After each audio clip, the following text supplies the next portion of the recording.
Bem-vindo a uma viagem no tempo, onde o bizarro era rotina no exército de Napoleão. Já se perguntou como seria a vida se suas rotinas diárias incluíssem táticas e costumes que parecem saídos de um romance de ficção?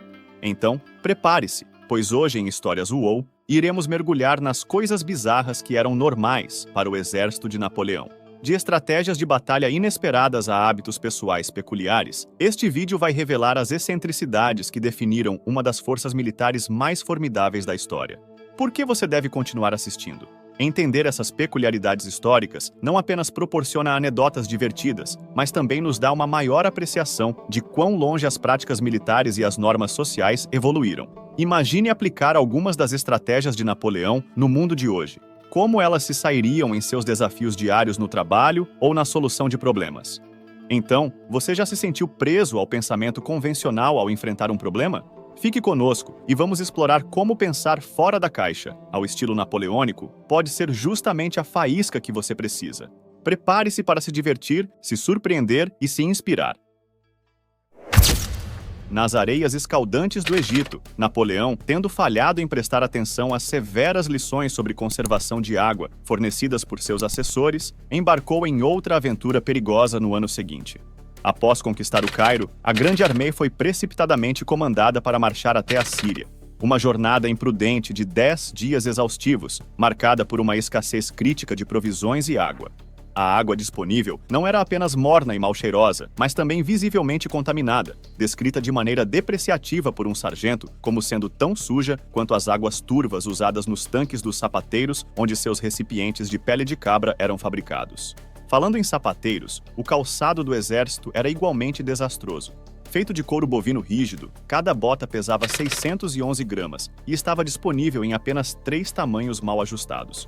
Muitos soldados marcharam pelo deserto em botas que eram desajeitadamente grandes ou dolorosamente apertadas. Pior ainda, era que essas botas não eram projetadas anatomicamente para pés esquerdos ou direitos, mas eram uniformemente moldadas com pontas quadradas que incansavelmente mastigavam seus pés a cada passo torturante. Os uniformes não ofereciam redenção. Eles eram mal ajustados, montados de forma desleixada e terrivelmente inadequados para os climas severos enfrentados pelos soldados. Apesar das defesas públicas de Napoleão por equipamentos superiores, os contratos militares em Paris eram invariavelmente concedidos aos licitantes mais baixos, sem consideração pela qualidade. Ao chegarem na Síria, a Grande Armée, já enfraquecida e desmoralizada, enfrentou a propagação desenfreada de doenças infecciosas. Essa acumulação de adversidades levou à derrota marcante e humilhante de Napoleão no cerco de Acre, onde ele sofreu uma perda devastadora de 2.300 homens, com um número igual ferido ou gravemente doente. Sem antibióticos disponíveis e conhecimento médico limitado, os cirurgiões de campo tinham poucas opções além da amputação para tratar lesões, muitas vezes sem anestésicos. À medida que as batalhas continuavam e a serra do cirurgião se tornava mais cega com cada procedimento, a agonia dos soldados era prolongada, levando muitos a um destino sombrio de sofrimento prolongado ou morte por infecção. Nessas condições terríveis, a bravura dos soldados de Napoleão não estava apenas em seu combate, mas em suportar as realidades brutais da guerra e a possibilidade de uma existência aleijada e agonizante. No turbulento rescaldo da Revolução Francesa, Napoleão Bonaparte não emergiu apenas como um líder militar, mas como uma figura quase mítica, reverenciada por suas tropas com fervor quase religioso. Embora suas estratégias não tenham reinventado a arte da guerra, seu comando magistral e brilhantismo tático eram inigualáveis. Impulsionado por uma ambição implacável, Napoleão tinha como objetivo posicionar a França como a superpotência incontestável do século XIX, cavalgando as ondas de uma revolução que havia reformulado profundamente as noções de nacionalismo.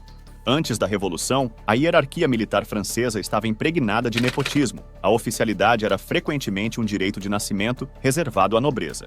No entanto, após a Revolução, Napoleão democratizou o valor. Os cargos e o reconhecimento passaram a ser conquistados por mérito e bravura no campo de batalha. Essa reforma abrangente preencheu quase todos os postos vagos, criando uma meritocracia que alimentou as ambições e a lealdade de seus soldados.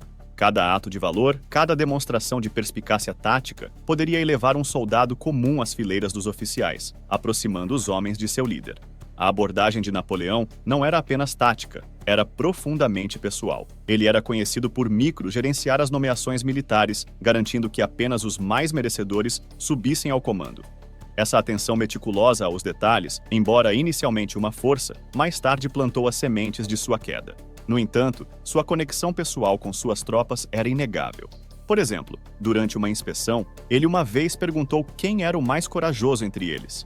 Um soldado destacado por sua bravura foi trazido à frente, e em um gesto emocionante, Napoleão retirou a medalha da Legião de Honra de seu próprio uniforme e a pregou no soldado surpreso, uma honra monumental para um homem de origens humildes.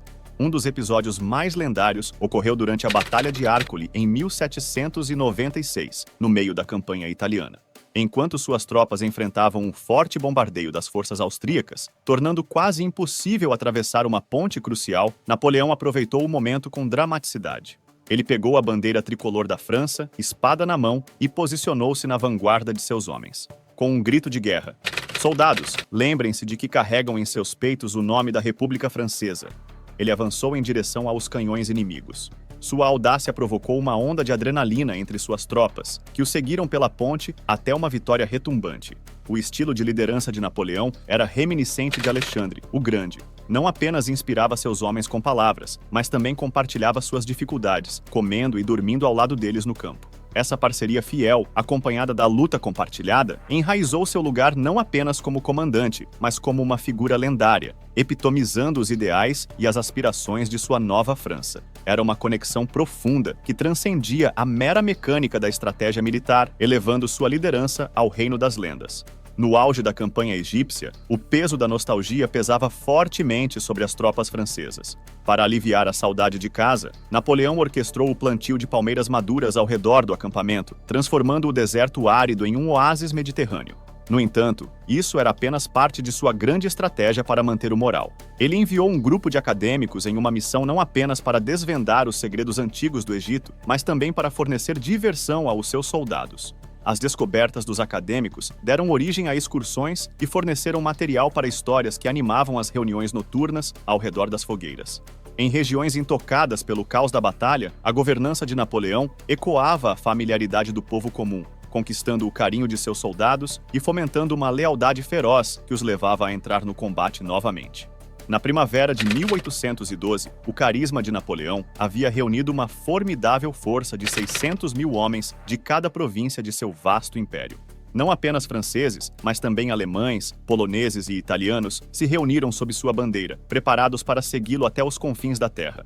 Essa legião diversa, unida sob o feitiço da liderança de Napoleão, estava pronta para marchar para a história, encarnando o espírito de um império disposto a buscar a glória até o fim do mundo. Na extensa saga das campanhas militares de Napoleão Bonaparte, suas forças se enfrentaram em mais de 81 batalhas pelos vastos espaços da Europa, estendendo-se desde os climas temperados do continente até os alcances gelados da Rússia, as paisagens áridas do Oriente Médio e os terrenos implacáveis da África. Ao explorarmos a narrativa de que por que mais de 600 mil homens se reuniram atrás dele em condições perigosas, descobriremos não apenas o fascínio de sua liderança, mas as realidades severas que enfrentaram juntos. As ilustrações mais reveladoras da brilhante estratégia de Napoleão, ainda que ocasionalmente falha, podem ser vividamente vistas nos relatos angustiantes da campanha russa e na infame Batalha de Waterloo. Antes de examinarmos os catalisadores de sua decadência, vamos adentrar no cotidiano daqueles nos acampamentos de Napoleão, onde sobreviver era tanto uma batalha quanto os confrontos com as forças inimigas. Apesar da popular, porém solene, citação atribuída a Napoleão, um exército marcha sobre seu estômago. Suas ações muitas vezes contradiziam essas palavras. É irônico que este homem, um pouco mais alto que o francês médio de sua época, que supostamente reconheceu a necessidade crítica de sustentar seu exército, frequentemente negligenciava a provisão de rações adequadas. O foco de Napoleão permanecia intensamente singular, dominado por guerra e táticas, deixando pouco espaço para as necessidades logísticas de alimentar um grande exército. Sua tendência para o microgerenciamento sufocava qualquer iniciativa de seus subordinados para abordar tais necessidades vitais. Sob suas ordens estritas, o cardápio diário dos soldados da Grande Armée era invariavelmente escasso. Sopa, carne cozida, um assado e alguns vegetais. Sobremesas e bebidas não existiam, reservadas apenas para usos medicinais. A constante mobilidade de suas forças, juntamente com a infraestrutura rudimentar do início do século XIX, frequentemente significava que os vagões de suprimento atrasavam ou falhavam em alcançar os acampamentos inteiramente. Consequentemente, as tropas recorriam a forrageamento ou saque de vilarejos próximos, uma tática de sobrevivência que os manteve durante inúmeras campanhas, incluindo a campanha italiana, que catapultou o jovem general Bonaparte ao status de lenda aos 27 anos. Mesmo em situações desesperadoras, os espíritos dos soldados eram ocasionalmente elevados pelo humor, um testemunho da resiliência humana. O valente Louis Constant Wary relatou em suas memórias um exemplo durante o rigoroso inverno na Polônia, enquanto enfrentavam os russos. Uma troca humorística tornou-se emblemática de sua situação. Aprendendo um pouco de polonês, os soldados brincavam sobre a constante falta de pão com a frase "chleba nie ma", que significa "não há pão". Napoleão mesmo não estava imune a essas trocas. Ao ouvir um soldado zoando-o gritar "Papa, chleba", enquanto passava, o imperador respondeu com um sorriso irônico e um brincalhão "nie ma", provocando gargalhadas estrondosas de suas tropas exaustas.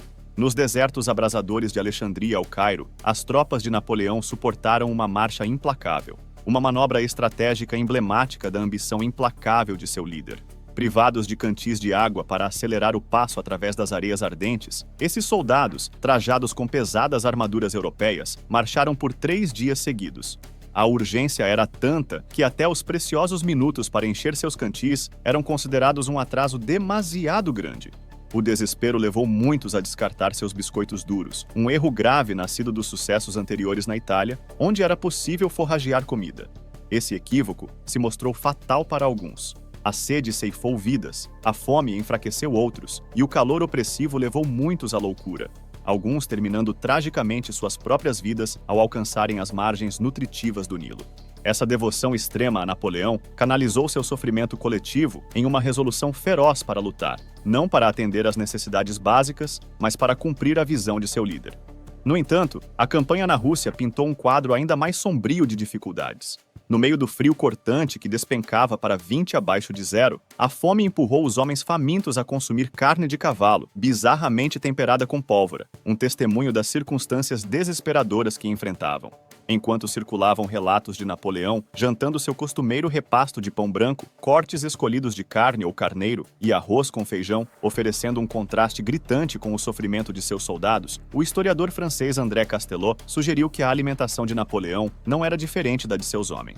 Esta reivindicação disputada, no entanto, fez pouco para aliviar o sofrimento de suas tropas, cuja resistência testou os limites da sobrevivência humana diante da conquista implacável. À medida que os corpos se acumulavam e as guerras devastavam, a demanda dos soldados por cannabis disparou exponencialmente, um sombrio refúgio diante do incessante massacre. No entanto, a insaciável busca de Napoleão por um império mais grandioso não conhecia limites. Suas tropas, outrora disciplinadas, agora se entregavam aos prazeres árabes, tornando cada vez mais difícil para ele manter o controle. Eles haviam descoberto uma distração mais cativante do que sua devoção a ele. Para aqueles que acompanharam de perto essa narrativa, a verdadeira causa da queda de Napoleão torna-se clara: não foi o cannabis. Em vez disso, foi a desintegração da ilusão de sua liderança carismática, à medida que suas exigências implacáveis empurravam os soldados para mais uma batalha. Sobrecarregado e incapaz de gerenciar sozinho, Napoleão viu suas forças começarem a se fragmentar. O cannabis servia apenas como uma fuga para os soldados exaustos que desertavam ou buscavam dispensas médicas. Além disso, a substituição rápida de soldados experientes por recrutas mal treinados, doutrinados mais pela propaganda do que por verdadeira doutrina militar, exacerbou o declínio. Os cargos de liderança eram preenchidos com base na lealdade a Napoleão, em vez de competência, cercando-o de bajuladores que eram líderes incompetentes. Esses homens falharam em inspirar os novatos ou reter os veteranos endurecidos. Podemos dizer que a campanha na Rússia foi o golpe final, a gota d'água que quebrou as costas do camelo, transformando a inevitável derrota em Waterloo em realidade. A obsessão de Napoleão pelo microgerenciamento trouxe-lhe sucessos iniciais, mas por fim levou à perda de controle, marcando o declínio de seu formidável império. Agora nos conte o que te surpreendeu mais em nosso vídeo. Se deixamos de contar sobre algo, não deixe de nos contar nos comentários abaixo. Não se esqueçam de curtir e se inscrever em nosso canal. E mais uma vez, muito obrigado por assistirem a Histórias UOL.